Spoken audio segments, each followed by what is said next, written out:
Hello Nigerians, I thought there was a need to do a second part of this video. The reason is because I looked at the North from a system of prebendalism, and I thought that there was a need to look at the Southwest from that point. The reason is because these, for me, in my research, have become the places where this is more practiced, this is more enabled as a system, because largely the North are not able to, even with the Boko Haram and all of the things that are going on, they receive more direct pressure from the Southeast and the South. They receive straight back pressure, pushback. So therefore, many things they've not been able to achieve many things. I would say the Fulani jihadists, they've not been able to achieve many things in that region of the country.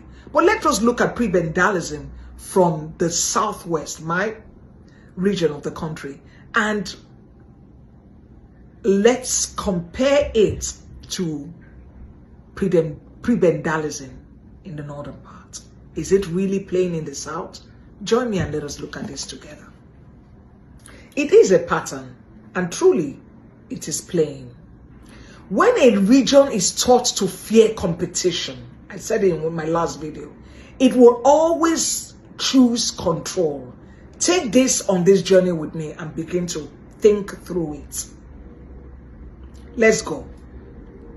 In the North, Ahmadu Bello taught we must protect our space from Southern domination.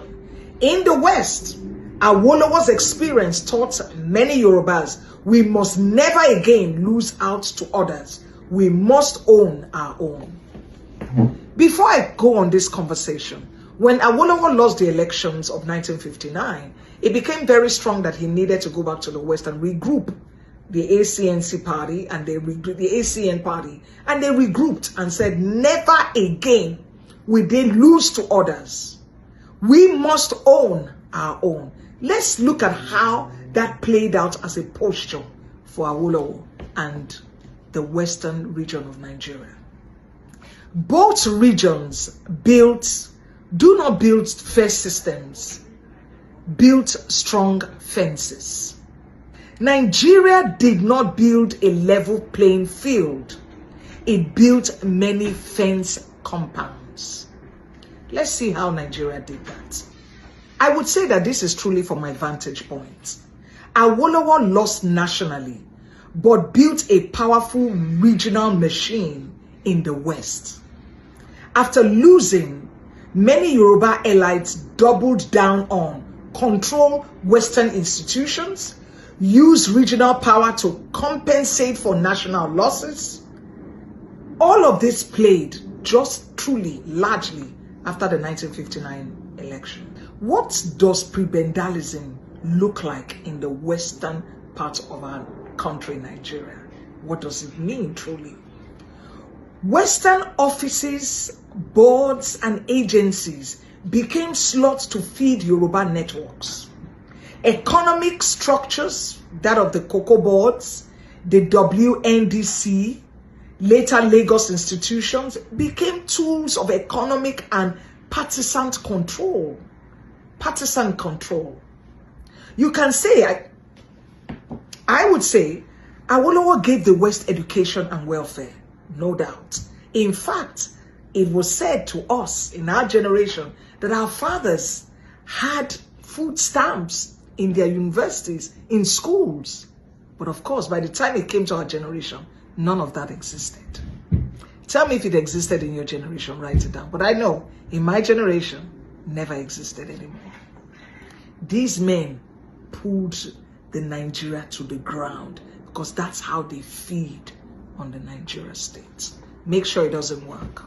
Awolowo gave the West education and welfare, but he also gave us a template. If we cannot win Nigeria, we must at least own the West. That is prebendalism too, just with a better grammar. Prebendalism wears agbada in the West and babariga in the North. but it is the same spirit. Let's look at Ahmadu Bello and Yoruba, Lagos is ours politics. Let's see how that plays. Let's see how we break that down to actually looking at it from the points that we are seeing in Nigeria today. Ahmadu Bello's posture protects North control. Be suspicious to others. Prefer our own in key positions. That has played out throughout Nigeria for almost 50 years and more. And they are biting hard to tell us that they can casually tell us today that Yorubas have run Nigeria. South have run Nigeria. That South Nigeria mean good luck is Igbos.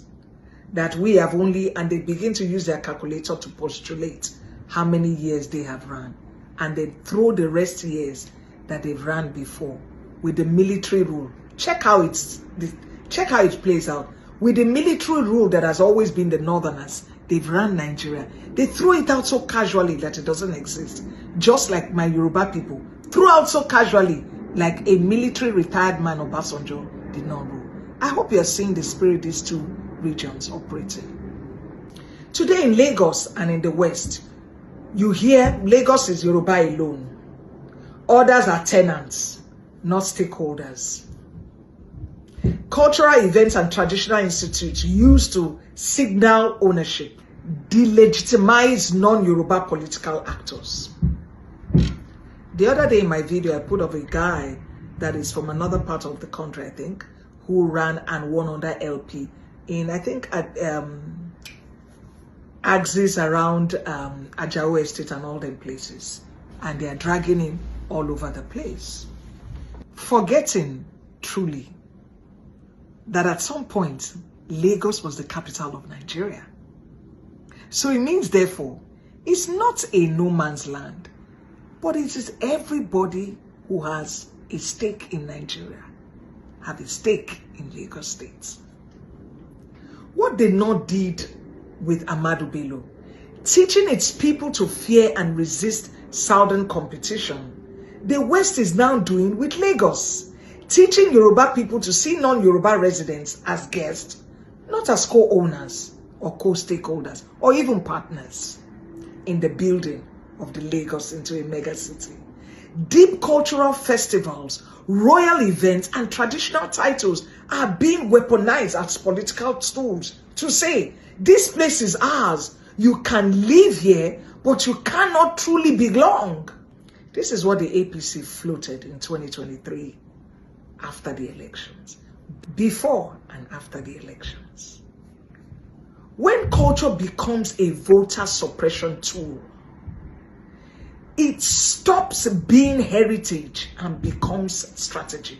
So just know that it's strategy, and we are going to re-strategize for them. Lagos is not just a city. It becomes a fortress narrative. Ours, not yours. Tell me if it's not becoming Tinubu's fortress narrative. Put it in the comment section if you think it's different. I'm fine with it. We look at the terrorism, the terrorism geography. The West is beginning to feel the heat. But the East and what we used to call the Midwest are blocked out of it.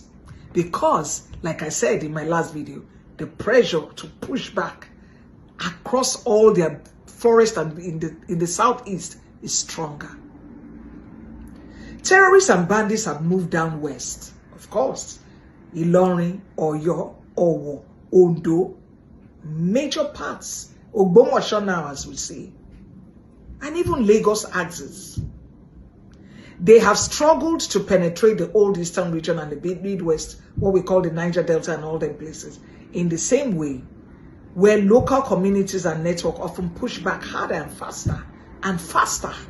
For years, the North carried the visible weight of terrorism, and we all looked away. Now the West is feeling it. Oyo Forest, Lagos Ibadan axis, rural communities. Meanwhile, in the East and in the Niger Delta regions have shown a different reflex. Strong local resistance, less tolerance for strange armed groups, a history of saying no quickly when external violence tries to settle? Can we ask ourselves the hard questions? So while some Yoruba elites are busy using culture to exclude political opponents in Lagos, terrorists are quietly using our forest to include their map on the West.